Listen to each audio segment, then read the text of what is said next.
Bonjour à tous, c'est Susu, j'espère que vous allez tous très bien. Écoutez, moi ça va super, bienvenue à tous pour cette nouvelle vidéo sur la chaîne de Wondershare Recover It en français.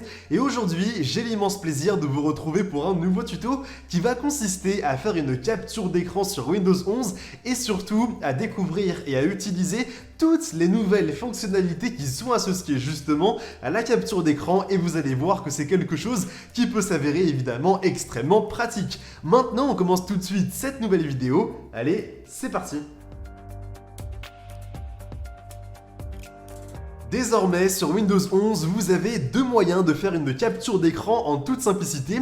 La première, qui est je pense la plus rapide et surtout la plus simple, consiste simplement à appuyer sur trois touches du clavier de manière simultanée, donc en même temps. La première touche qui sera du coup le bouton Windows qui est en bas à gauche de l'écran, la deuxième la commande Maj ou le bouton Shift, et la troisième sera simplement la lettre S. Lorsque vous aurez bien appuyé sur les trois touches en même temps, vous allez voir que devant vous, vous aurez un petit menu qui va apparaître, et notamment en haut plusieurs possibilités pour choisir finalement le mode de capture d'écran. Donc ça peut être pourquoi pas capturer une fenêtre, mais aussi l'intégralité du bureau, un format rectangulaire ou encore un format libre. Il vous suffira simplement de le choisir et ensuite de choisir la zone de capture d'écran, et vous aurez évidemment la capture qui va bien se faire super facilement. La deuxième méthode cette fois-ci, c'est un petit peu plus poussé, c'est le fait de rechercher une application qui est directement intégrée à Windows 11 et qui se nomme Outils capture d'écran.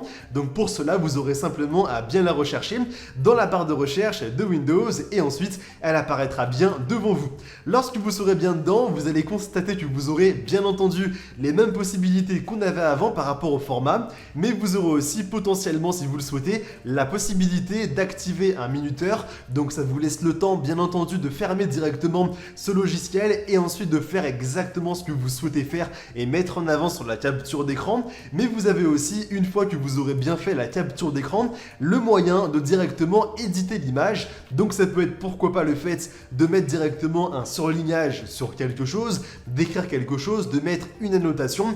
Bref, vous l'aurez compris, vous aurez les bases en tout cas de l'édition de l'image pour mettre des choses en plus et bien mettre en avant surtout peut-être des informations et ainsi de suite, ce qui peut s'avérer évidemment extrêmement intéressant, notamment si vous allez peut-être partager la capture d'écran ou la mettre directement dans un document et ainsi de suite, si vous voulez peut-être mettre un texte, surligner quelque chose, etc. Enfin, avant de vous quitter, j'aurais vraiment aimé vous parler d'un logiciel qui peut s'avérer extrêmement intéressant au quotidien.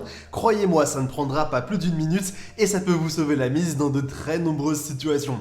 Ce logiciel, c'est Wondershare Recover It, qui sera évidemment et comme d'habitude disponible dans la description de la vidéo, et il vous permettra de récupérer des fichiers qui sont perdus ou supprimés de votre ordinateur, même s'ils ont été supprimés de manière définitive de la corbeille. Et tout ça évidemment, je vais bien vous le montrer.